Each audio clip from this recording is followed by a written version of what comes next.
Hola a todos, mi nombre es Ana Moreno Álvarez, soy pediatra y trabajo en la unidad de gastroenterología, hepatología y nutrición pediátrica del Hospital Materno-Infantil de A Coruña. Y voy a compartir con vosotros un contenido que es relativo al simposium que se presentó en el Congreso de la SEUP que se celebró en nuestra ciudad de Coruña del 9 al 11 de mayo del 2024. El simposium trata sobre casos prácticos en alergia alimentaria y patología digestiva que puede presentarse en urgencias. Y está hecho a través de una serie de casos clínicos interactivos que, bueno, por la forma de presentación de este formato no podréis votar, pero dejaré un tiempo para que podáis contestar las preguntas. Estos son los conflictos de intereses y los aspectos ético-legales en relación a los casos clínicos que se van a presentar. Y bueno, empezando ya por el primer caso, son pacientes que vendrían a urgencias y el primero de ellos es Olivia, que es una lactante de 4 meses que está alimentada con lactancia materna exclusiva y que a la media hora de la toma de un biberón de fórmula presenta un vómito, eritema peribucal y urticaria en la cara, cuello y en la región superior del tórax en contacto. La madre acude a urgencias por este motivo y en la exploración física lo que se ve es una tensión arterial normal para su edad, una saturación normal, un peso dentro de los percentiles, el triángulo de evaluación pediátrica es estable y lo que se ve es un exantema en la región peribucal y en el cuello, sin datos de dificultad respiratoria y con un resto de la exploración normal. No tiene antecedentes personales de interés, salvo una dermatitis atópica desde los 3 meses de vida que controlan con medidas de hidratación con regular respuesta y está, como os he dicho, alimentada con lactancia materna hasta ese momento. Como antecedentes familiares, la madre tiene una rinoconjuntivitis alérgica y el hermano tiene dermatitis atópica y un asma leve intermitente. Es decir, hay un trasfondo atópico en la familia. Y esta sería la primera pregunta.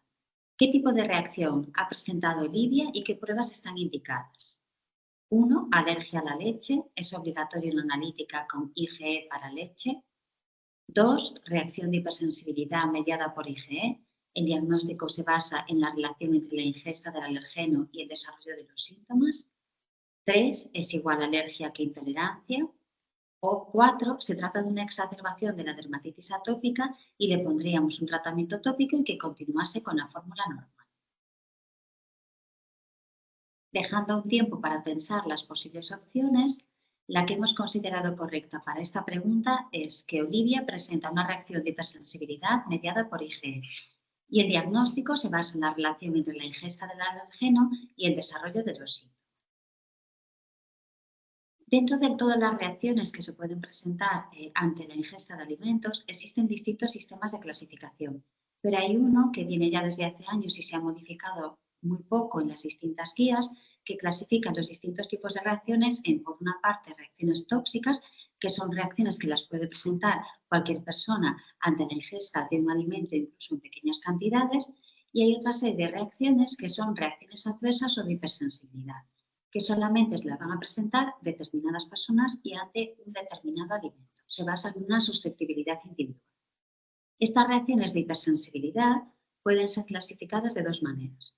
Por una parte, la alergia a alimentos mediada o no mediada por IgE, y por otra parte habría una hipersensibilidad no alérgica, que es aquí estrictamente donde deberíamos utilizar el término de intolerancia, que puede ser enzimática, por ejemplo, una intolerancia a la lactosa, farmacológica, por ejemplo, por la histamina o la tiramina, o indeterminada, que se trataría de un cajón desastre. De manera que la alergia a alimentos no mediada por IgE, siendo estrictos, no es lo mismo que una intolerancia. Este patrón de clasificación se mantiene en otra serie de guías más modernas, como salían las guías de DRACMA en el 2022. De manera que el diagnóstico de la alergia, aunque nos apoyemos en una serie de pruebas complementarias, se basa en la relación entre la ingesta del alimento y la presentación de los síntomas. El gol estándar o prueba de referencia es la prueba de exposición oral controlada. Ante la ingesta de ese alimento se desarrollan una serie de síntomas. Pero esta prueba en algunas ocasiones entra en unos riesgos y también como apoyo tenemos otra serie de pruebas complementarias que podemos hacer. En las reacciones de hipersensibilidad mediadas por IgE, esas pruebas son la determinación de IgE específica en suero o bien la determinación de IgE específica en la piel a través de un prick test, cada una de ellas con una serie de ventajas y de inconvenientes. Hay que tener en cuenta una cosa, la determinación de la IgE en sangre que sea positiva no siempre quiere indicar que realmente esa IgE tenga un papel. Hay pacientes que pueden estar sensibilizados a alimentos y que tengan una IgE positiva en sangre para algún alimento concreto, un rango bajo, y que ese alimento no le desencadene síntomas con la ingesta y no estaríamos hablando de una hipersensibilidad, sino de una sensibilización, una IgE específica positiva sin relevancia clínica.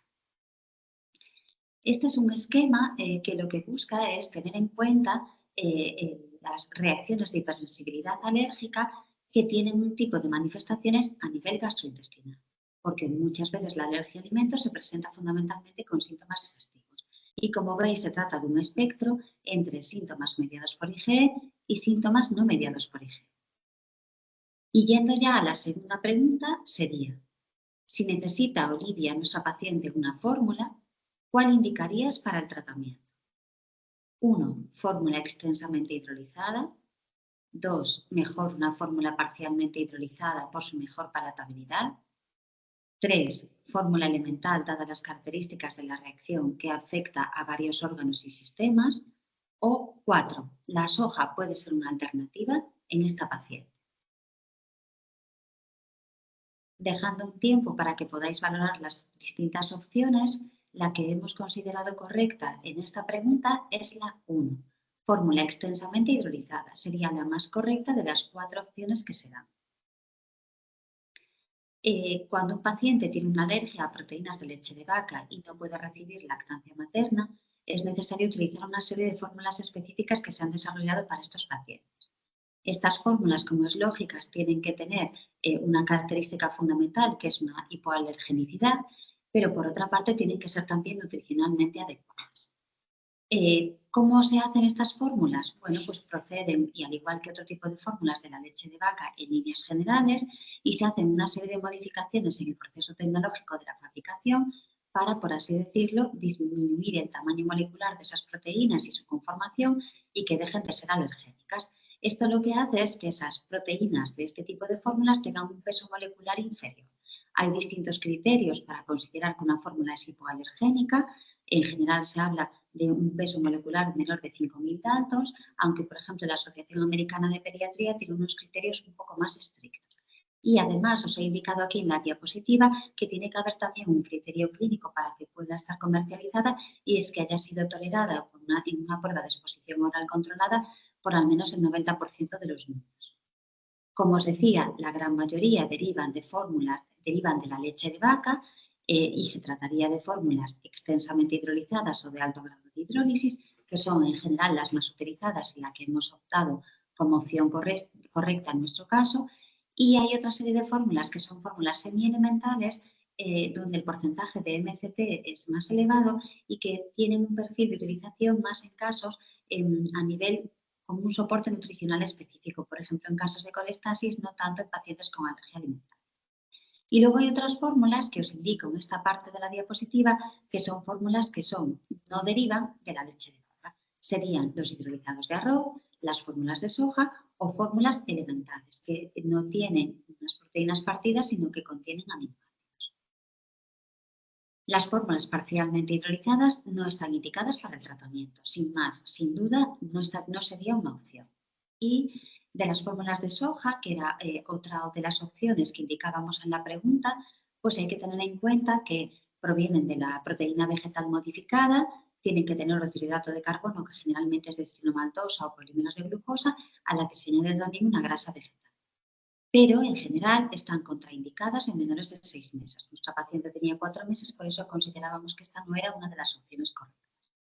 Y luego, por otra parte, existirían las fórmulas elementales. En líneas generales, aunque hay distintos abordajes o estrategias, o hay artículos que hablan en un abordaje top-down, en líneas generales no son consideradas la primera opción, sino que serían reservadas para casos graves como anafilaxia o aquellos que tienen una afectación nutricional.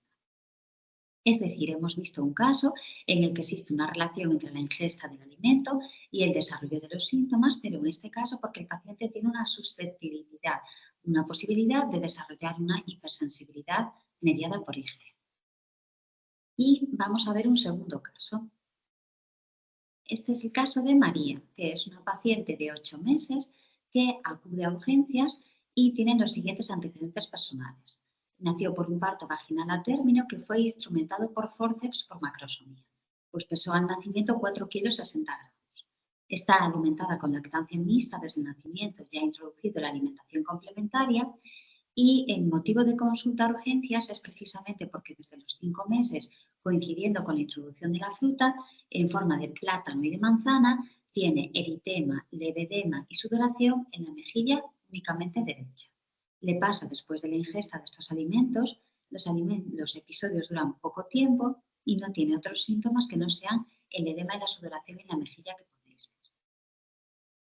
Y esta sería la pregunta. ¿Cuál de estas afirmaciones es correcta? 1. Hay una relación clara entre la ingesta del alimento y los síntomas, por tanto, eso es una reacción de hipersensibilidad. 2. Las pruebas de alergia serán negativas. 3. Es una intolerancia a la fructosa por el inicio con la fruta y con la introducción de la alimentación complementaria.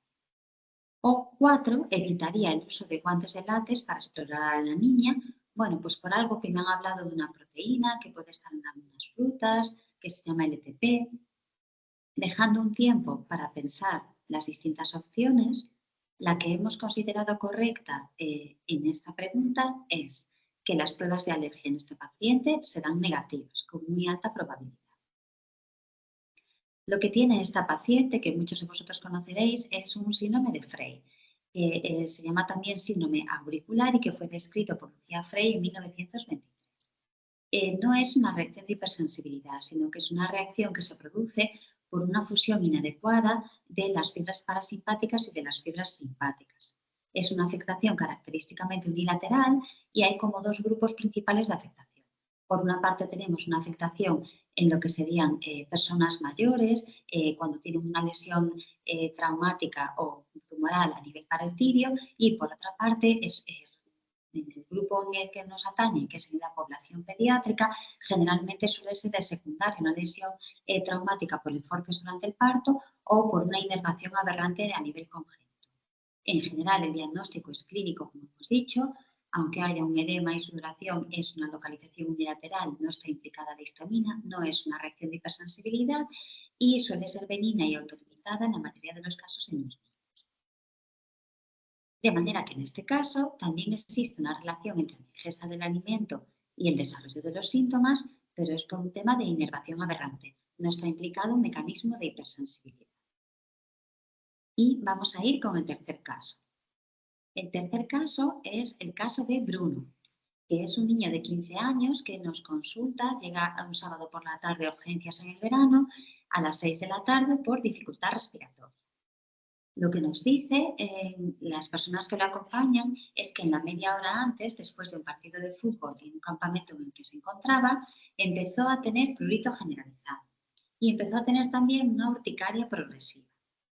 Además del prurito generalizado y la urticaria, tuvo que ir al baño, hizo 3 deposiciones diarreicas y lo encuentran allí tirado en el suelo, encontrándose mal y además con datos de dificultad respiratoria.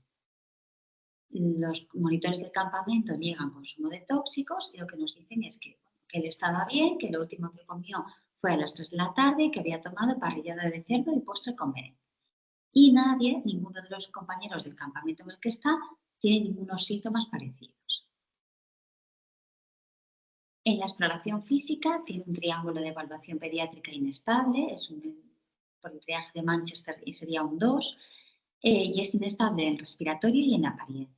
Satura 93%, tiene una tensión arterial que está en el percentil 40 para la edad, una frecuencia cardíaca de 125 y lo que destaca es lo que veis en la imagen, un exantema urticariforme en el tronco, datos de dificultad respiratoria tanto en la exploración como a nivel de la auscultación con sibilancias dispersas.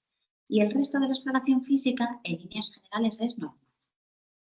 Como antecedentes, bueno, pues es un paciente que tiene un asma leve intermitente con salbutamol a demanda muy esporádicamente, que tenía el antecedente de una alergia al huevo que superó sin problemas hace 4 años, ya tiene 15, y bueno, él, aunque esté ahora en el campamento, en general vive en un ámbito rural y tiene un perro y le gusta dar paseos por el campo con su perro. Esta sería la pregunta. ¿Qué actitud inicial te parece más adecuada en este paciente? Adrenalina 1000, dosis de 0,5 miligramos intramuscular, La segunda opción sería canalizar la vía, dar oxígeno y salbutamol nebulizado. La tercera opción, canalizar la vía, administrar volumen, dar corticoides, antihistamínico y salbutamol nebulizado. O hay una opción que sería que no cumple criterios de anafilaxia. Ponemos oxígeno, vía volumen y vamos a realizar la historia clínica, que es un poco rocambolesca. Teniendo una serie de, estas opciones, la que hemos considerado correcta en este caso, como actitud inicial y más adecuada, sería la administración de adrenalina, pues el paciente cumple los criterios diagnósticos de anafilaxia. Estos criterios diagnósticos de anafilaxia han ido variando a lo largo del tiempo y os indico en la diapositiva los últimos que fueron publicados en las guías de la UAO del año 2020. Se considera anafilaxia dos posibles escenarios. Un cuadro de inicio agudo de minutos a horas tras la ingesta de un alimento o con un desencadenante que puede ser posible y que afecta a la piel, mucosas o ambas y que tiene al menos uno de ellos, un compromiso respiratorio o un compromiso circulatorio o la presencia de síntomas digestivos, de manera que nuestro paciente cumpliría ese criterio. También se considera anafilaxia cuando hay una exposición a un alérgeno conocido o probable, aunque no tenga afectación cutánea, que nuestro paciente sí que lo tiene, pero se presenta con hipotensión arterial o broncoespasmo o afectación laringea. Cualquiera de estos tres, aunque no tenga el exantema. Cualquiera de estas dos definiciones cumplirían los criterios de anafilaxia y nuestro paciente sería el primero de ellos. Y el tratamiento de la anafilaxia es la adrenalina. Indico aquí uno de los artículos publicados a nivel mundial de población pediátrica con un mayor número de pacientes con anafilaxia. Es un artículo que fue llevado a cabo por la Sociedad Española de Urgencias Pediátricas, es un estudio multidisciplinar, multicéntrico y que incluye a pacientes que consultaron en urgencias para anafilaxia. Se incluyeron más de 450 pacientes y lo que se puede ver es un poco que la causa más frecuente de anafilaxia en pacientes que acuden a urgencias, porque en general es la causa más frecuente de anafilaxia en pediatría, va a ser en relación con una alergia alimentaria. En esta otra parte de la diapositiva podéis ver cómo ese perfil de alergia alimentaria va cambiando con los años y, lógicamente, pues la anafilaxia por ese consumo accidental de ese alérgeno también va a ser en relación a lo que suelen ser más frecuentes en función del patrón de edad. Más pequeños la leche, más mayores pues ya los frutos secos, el marisco. Estos autores consideraron una serie de factores de riesgo de anafilaxia grave, la presencia de una historia de asma, el inicio de los síntomas menos de 5 minutos a la exposición, que hubiera una afectación en la apariencia, la presencia de taquicardia o hipertensión arterial. Y bueno, este artículo se basó en un trabajo previo que fue una encuesta también a nivel multicéntrica, basándose en cuáles eran los conocimientos del conjunto de médicos que atendían a pacientes pediátricos en las urgencias a nivel nacional. Y bueno, un poco de lecciones para aprender o un poco que pues, partes del cuestionario que se pasó al conjunto de profesionales, las respuestas podrían mejorar un poco en líneas generales, sería que la administración de la adrenalina, como sabéis, tiene que ser en el muslo, que es aconsejable derivar a estos pacientes a alergología, aunque vengan a urgencias si no están teniendo allí un seguimiento. Hay un aspecto muy controvertido, pero bueno, está reflejado en ese artículo, que es el tratamiento para prevenir la reacción bifásica, como os digo, es controvertido, y otros es considerar una urticaria que progresa en angioedema como una anafilaxia, cuando a lo mejor muchos de estos pacientes no cumplirían estrictamente los criterios de anafilaxia. Continuando con nuestro paciente, como tiene una anafilaxia, se le administra, como hemos visto como opción correcta, la adrenalina intramuscular.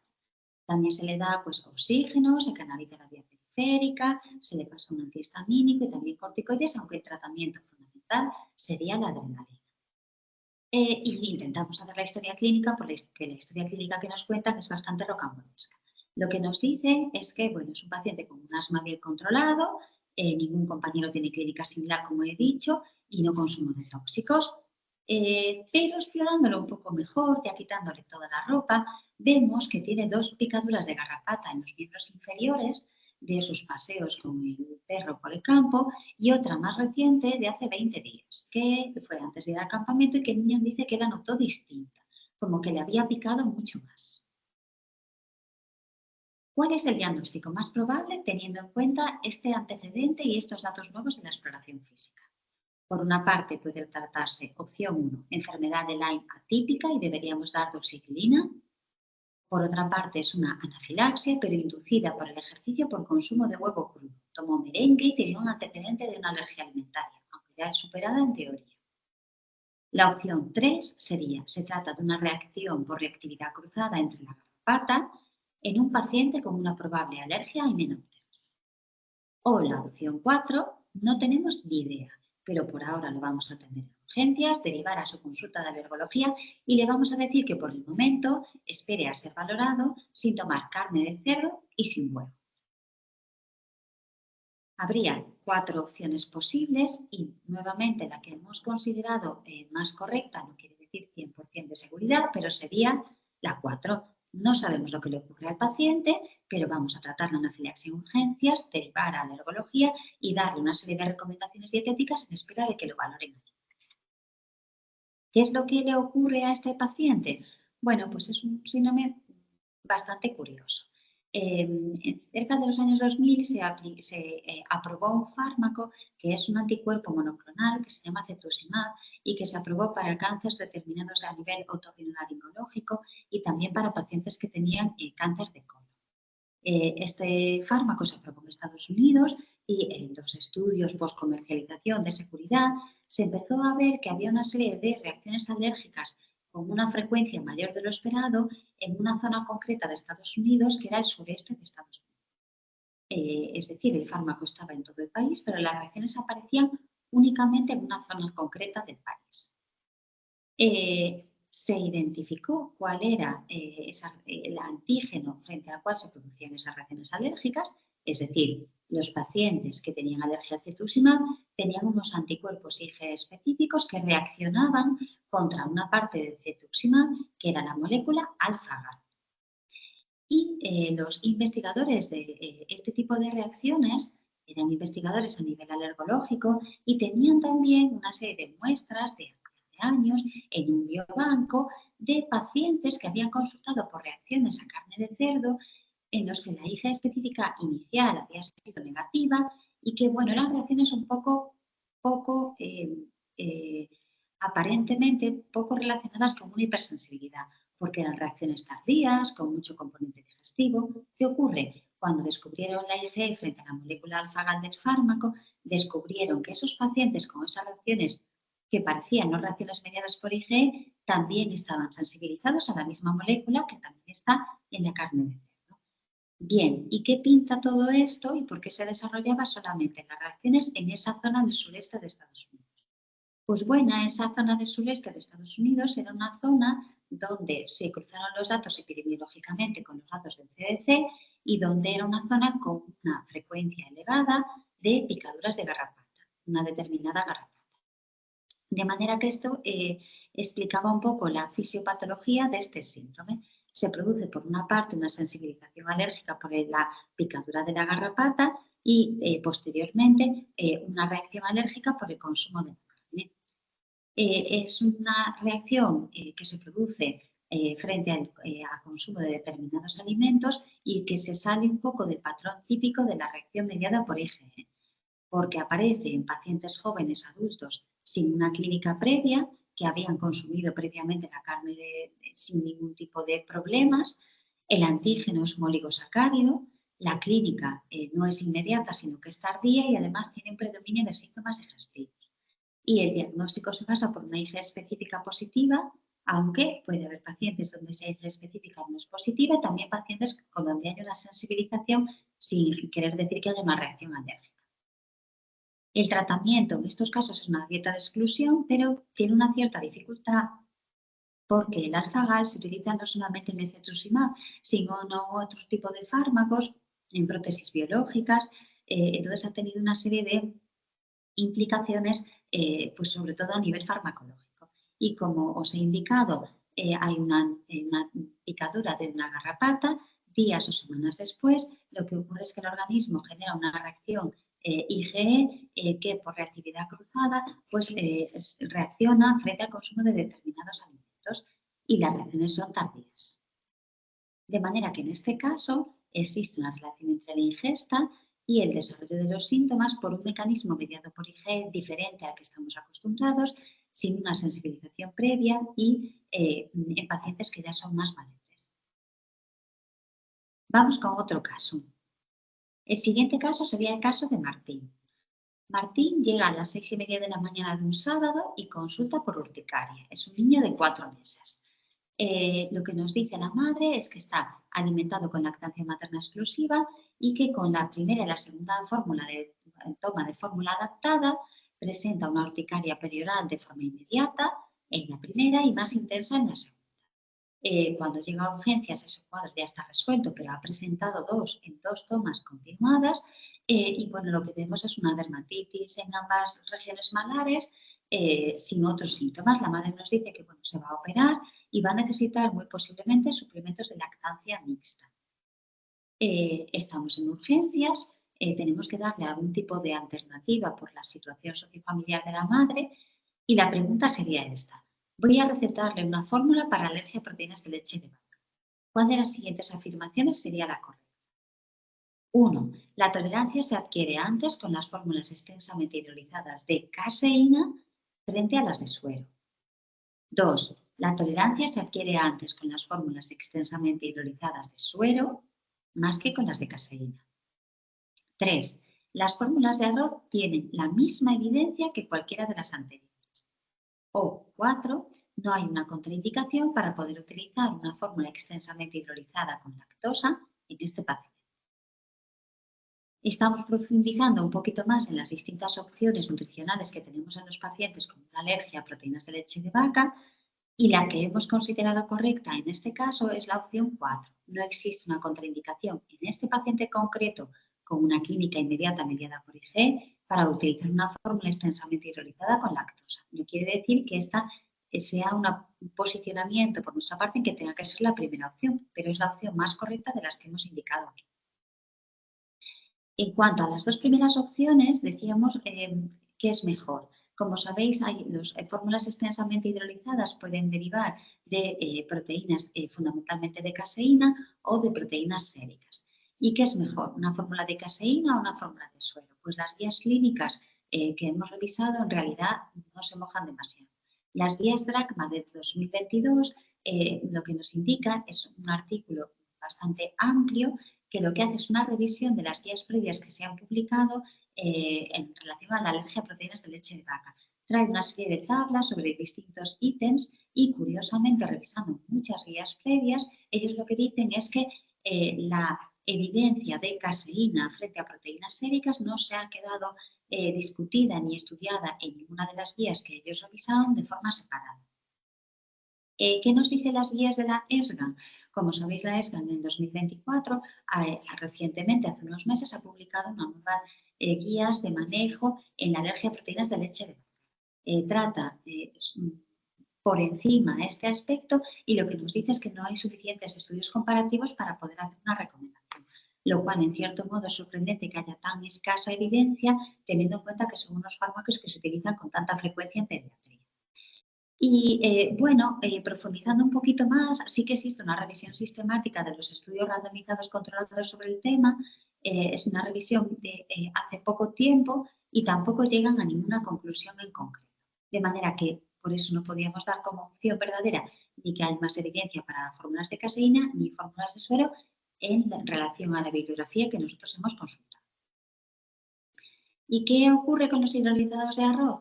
Bueno, son hidrolizados a base de proteínas de arroz, tienen que suplementarlo con distintos aminoácidos, las fórmulas de soja, aunque os lo he comentado, también se suplementa con distintos tipos de aminoácidos y tienen que añadir un hidrato de carbono, que en este caso es la desenomaltosa o la maicena. Hubo una cierta alarma y un posicionamiento de la EFSA porque había en las primeras fórmulas iniciales de hidrolizados de arroz tenían unos niveles de arsénico que se consideraban superiores a los permitidos en la alimentación infantil. Hoy en día, para poder comercializar una serie de fórmulas de hidrolizados de arroz, tiene que tener un contenido de arsénico inferior a las recomendaciones. No deben superar un límite máximo.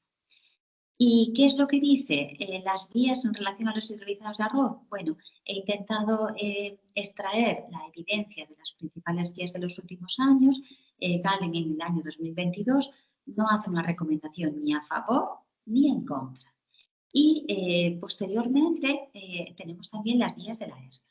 Realmente, en las guías DRACMA que os he comentado antes, que es una guía donde se revisan diferentes guías a nivel mundial, los hidrolizados de arroz no aparecían con un posicionamiento claro en ninguno de los artículos previos, salvo en el documento de consenso de la alergia no mediada por IgE que se llevó a cabo en nuestro país y que se publicó en Anales de Pediatría.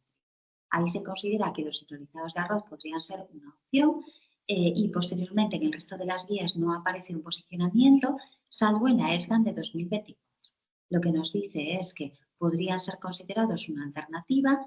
La ESGAN en esta guía hace dos tipos de diferenciación, una dieta que sería como de diagnóstico y una dieta que sería como para el mantenimiento del paciente con alergia una vez que lo hemos diagnosticado, pero la indicación es la misma. Pueden ser considerados como una alternativa, pero no podemos decir que el nivel de evidencia para los hidrolizados de arroz a día de hoy sea igual que de las fórmulas extensamente hidrolizadas. Por eso no habíamos considerado esa opción como correcta. Y este sería el algoritmo que indican las recientemente publicadas guías de la ESGAN en el 2024, donde ellos sí que indican que los lactantes alimentados con fórmula en los que se quiera utilizar una dieta de exclusión, esa sería la dieta de exclusión diagnóstica, luego hablan de una para el tratamiento, y ellos se posicionan en fórmula extensamente hidrolizados o hidrolizados de arroz. Pero la evidencia que hay para esta recomendación de hidrolizados de arroz frente a fórmula extensamente hidrolizada a día de hoy no es la misma. ¿Y qué ocurre con los hidrolizados con lactosa? Bueno, como sabéis, por el proceso tecnológico de fabricación de las fórmulas extensamente hidrolizadas, los primeros hidrolizados que aparecieron a nivel comercializados no contenían lactosa. Hay algunas fórmulas que hoy en día sí que se han comercializado y contienen lactosa, se añade posteriormente al proceso de hidrólisis de las proteínas, pero en nuestro país en general la utilización de este tipo de fórmulas no es tan amplia como en lo que serían las fórmulas extensamente hidrolizadas. Hemos considerado como opción correcta, tenía un poco de truco, que en esta paciente, como tiene una clara alergia mediada por IgE, no existiría una contraindicación para utilizarla. Como os he dicho, en el año 2010 el 70% de las fórmulas eran sin lactosa. Hay que tener en cuenta que los hidrolizados que no utilizan lactosa van a tener que utilizar otro hidrato de carbono como sustituto. Y esto que os indico aquí es 4 suficiente evidencia, 9 no suficiente evidencia, es el posicionamiento que hace la guía de la ESGAN del 2024, en el que, bueno, pues no nos dan más información. Son 4 miembros expertos que participan en la guía, creen que la evidencia que sí que es suficiente y 9 dicen que no lo es. En general, el statement o recomendación que hacen es que no debería utilizarse los hidrolizados con lactosa en aquellos pacientes que tienen una diarrea severa o malnutrición o donde predominen los síntomas digestivos, pero no hace ningún posicionamiento ni a favor ni en contra más. Y continuando con nuestro paciente, bueno, vamos a indicarle una fórmula para el tratamiento a su alergia a proteínas de leche de vaca y como antecedentes familiares, bueno, pues tiene un hermano sano, tiene una madre con una colitis ulcerosa que está con tratamiento con fármaco de segunda elección, con vedolizumab, y bueno, pues se remite a la consulta correspondiente y se hace el diagnóstico de la alergia. Como podéis ver, tiene unas pruebas cutáneas en PRIC positivas para la leche y para las fracciones, una IgE específica en sangre también positiva en un rango más bien bajo y se confirma esa alergia con una prueba de exposición oral controlada que es positiva.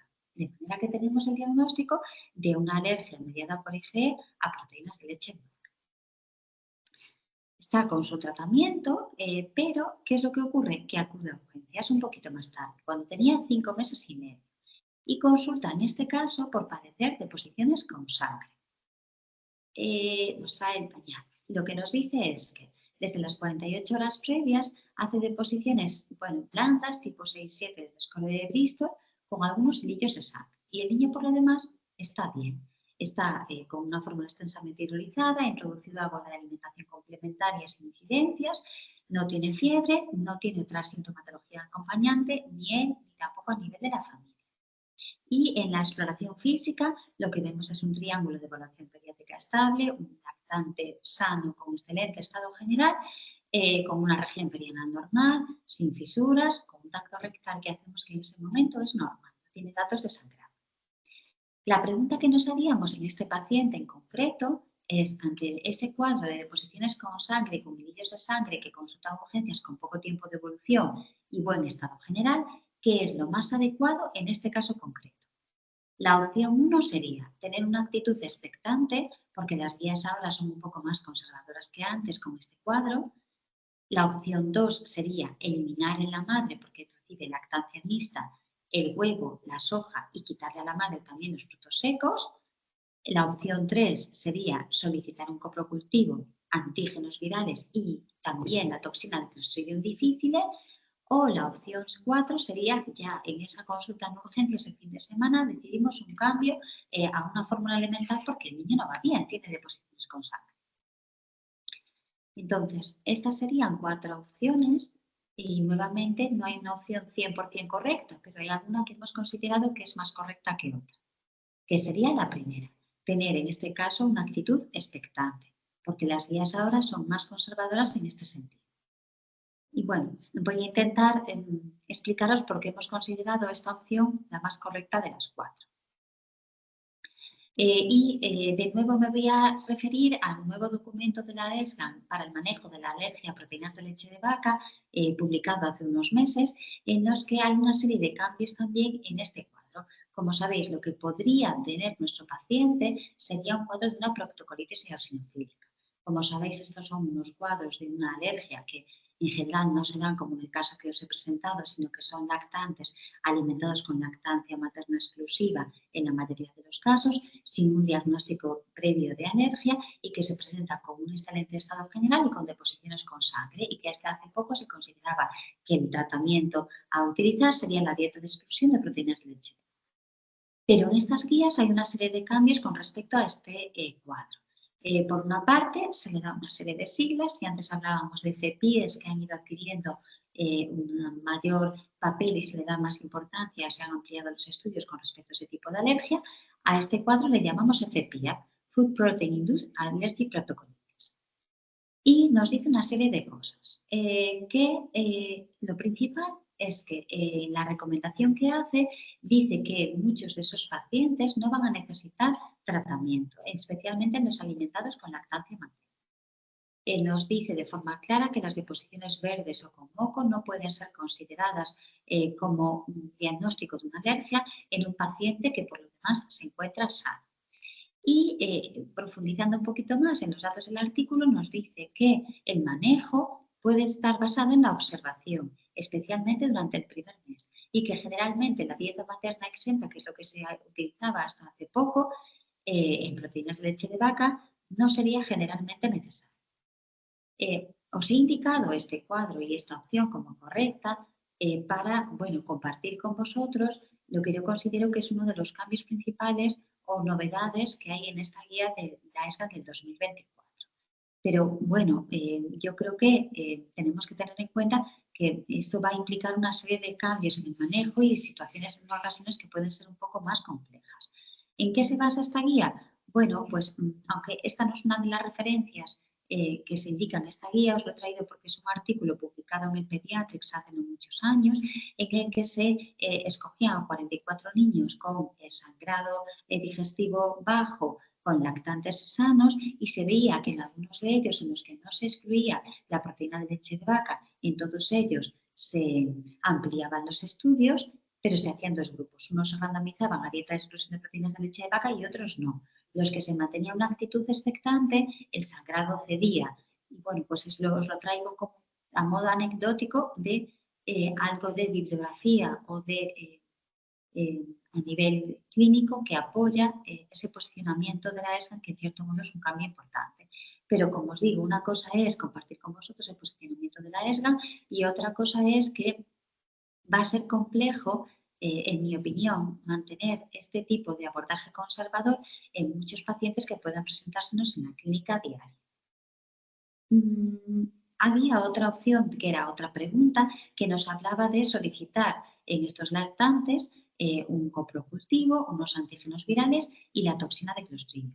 Hemos considerado que esa opción no era correcta por esta parte, por la infección por Clostridium difficile. Vamos a ver. Como sabéis, la infección por Clostridium difficile es una infección en la que está aumentando la prevalencia a nivel mundial, tiene especial trascendencia en pacientes adultos hospitalizados y también en niños que se encuentran inmunodeprimidos, pero hace falta un factor de riesgo en ese paciente para que la infección por Clostridium difficile produzca una serie de sintomatología. ¿Y por qué? Bueno, pues se ha visto que los lactantes pequeños, que tienen menos de 2 años, pueden estar colonizados por Clostridium difficile y no desarrollan los síntomas y en muchas ocasiones no se sabe muy bien exactamente por qué. Se cree que porque algunos de ellos pueden no tener receptores para la toxina de Clostridium y en general se considera que estos pacientes no debe ser investigado Clostridium cuando son con una edad muy pequeña y no tienen síntomas. Os traigo pues una serie de bibliografía que apoya esa recomendación, que sería, bueno, por una parte unas guías de Canadá, donde nos habla de 4 cosas que tenemos que saber. En ellas, para daros una idea, se habla de no recoger urocultivos pues, por bolsa o cosas básicas que como pediatras sabemos, y se incluye esta recomendación: no recoger y solicitar toxina de Clostridium en aquellos lactantes que tienen menos de 1 año y que tienen diarrea, simplemente diarrea o deposiciones con sangre, sin ningún otro dato de alarma, que no estén deprimidos, que no hayan tenido antibióticos, como nuestro paciente. Por eso no es una opción correcta. Las guías australianas nos dicen un poco lo mismo, es decir, para niños de menores de 2 años de edad, en general no estaría indicado la determinación de Clostridium si no hay otra serie de factores de riesgo, y las guías de la NICE de Inglaterra nos dicen lo mismo. Generalmente no se recomienda determinar el Clostridium porque pueden estar presentes la toxina de Clostridium y el propio Clostridium en ausencia de síntomas y no habría que tratar. Podríamos coger un coprocultivo y antígenos virales en el paciente, pero en 4 meses o 5 meses no estaría indicado, en ese caso concreto que os he presentado, coger un Clostridium. De manera que actitud expectante, lo sigue el pediatra, pero Martín, el mismo paciente, va creciendo y a los 7 meses vuelve a acudir a urgencias. En este caso consulta por un sangrado digestivo, de nuevo, pero que es más importante. Son los omilillos de sangre, aunque no llega a tener repercusión hemodinámica. Este paciente viene a urgencias, ya hay un antecedente previo, se amplían los estudios complementarios y se hace una serie de pruebas, entre ellos una analítica de sangre que lo que nos muestra es una ligera anemia, una hemoglobina de 10,8, unas transaminasas mínimamente aumentadas, unos gases normales sin acidosis y se hacen unos estudios en heces. Coprocultivo fluorasaprofita, antígenos virales negativos, no se hace Clostridium, y bueno, alguien decide solicitar una calprotectina que, como corresponde incluso por la edad, está más elevada.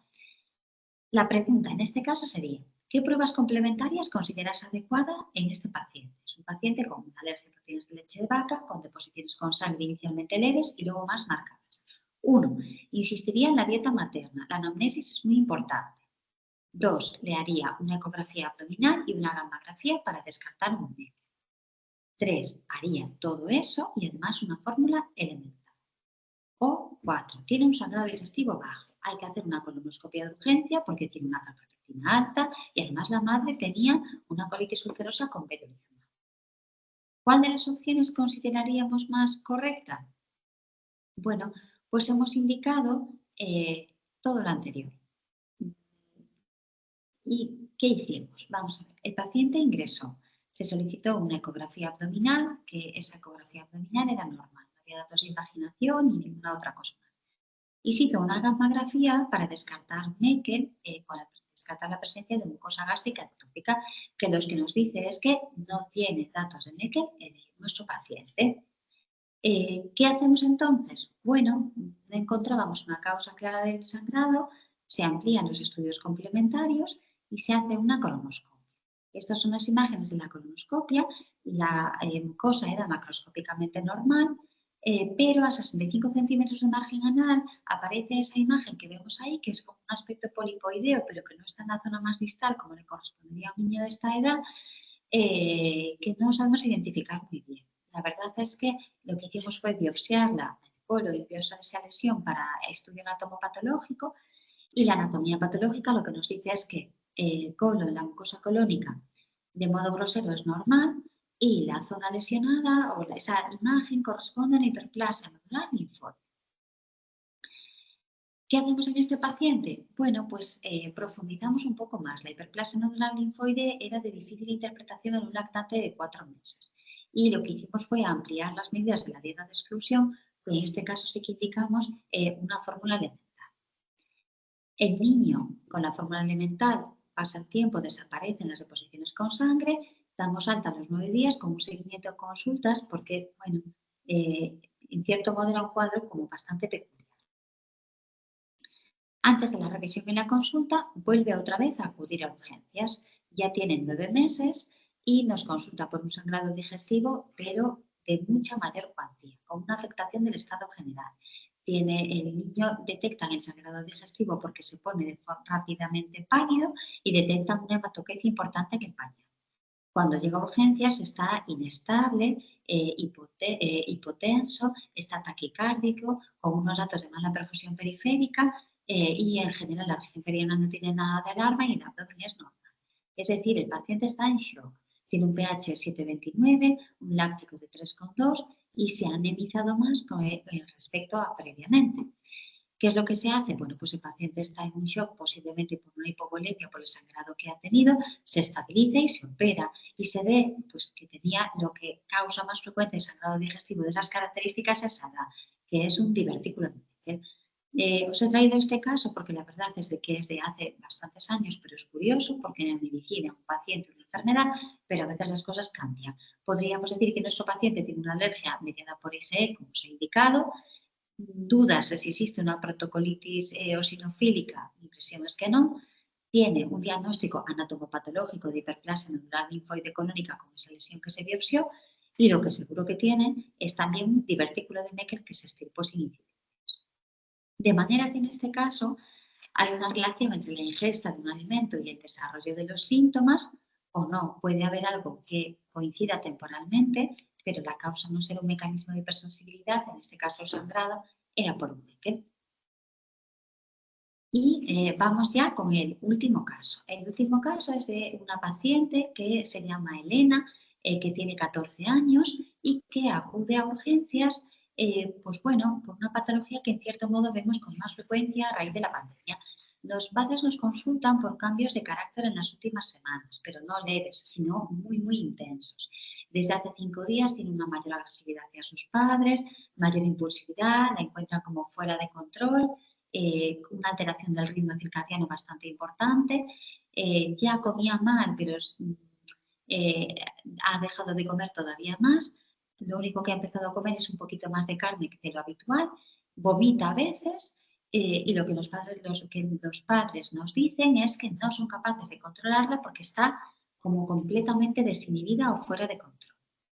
Es una niña que, bueno, rehistoriándola, todo se orienta como una patología psiquiátrica, se hace una historia un poquito más en profundidad y lo que nos dicen es que Tea tenía un poco de vómitos en periodo de lactante, era un lactante vomitador fácil. Tenía un retraso ponderal y en estos últimos años, en la edad adolescente, generaba dudas si estaba desarrollando un trastorno de la conducta alimentaria. Tenía una regular adaptación escolar, aunque sin datos de retraso en el desarrollo psicomotor, y no había consanguinidad ni enfermedades psiquiátricas destacables en la familia. La pasamos al post de psiquiatría, tiene una exploración con un peso en el percentil 1, el triángulo de evaluación pediátrica es estable y tiene un aspecto desnutrido, con escaso panículo adiposo. Ahora se ha hecho una serie de autolesiones en las muñecas porque las ha visto a través de unos vídeos online con el móvil. Un poquito de patomegalia y nada más. Haciendo una exploración un poquito más neurológica y con la ayuda de psiquiatría, lo que nos dice es que bueno, la paciente evita el contacto ocular, no quiere hablar sobre su estado de ánimo, come poco, en ocasiones vomita y ha modificado su patrón de alimentación en los últimos meses, come más carne y otras proteínas porque bueno, a través de los vídeos que está viendo cree que eso puede mejorar su aspecto físico, de manera que ha cambiado el patrón de alimentación que tenía en los últimos meses. Y las autolesiones pues no le da más de importancia. Las hace porque es una forma de evasión y porque se encuentra más tranquila así. Con esta paciente nos planteamos lo siguiente. ¿Qué haríamos?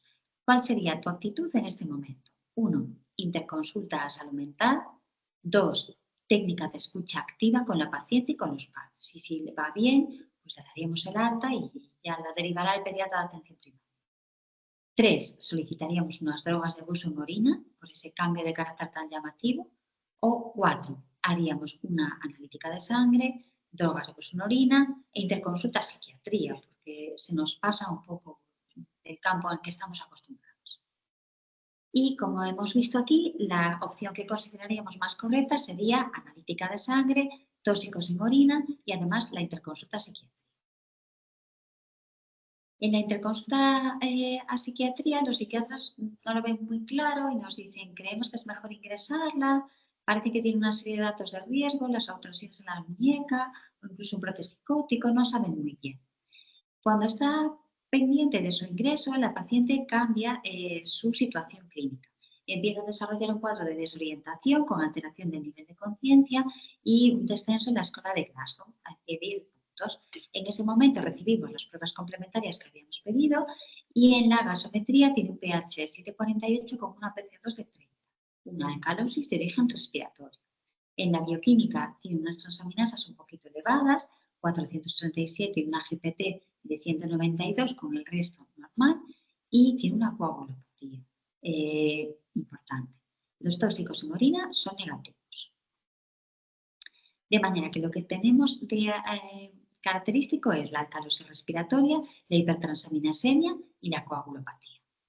Y la pregunta que nos hacemos es, alteración del nivel de conciencia, hipertransaminasemia y coagulopatía. ¿Qué pruebas pedimos en un paciente de estas características a nivel pediátrico en urgencias?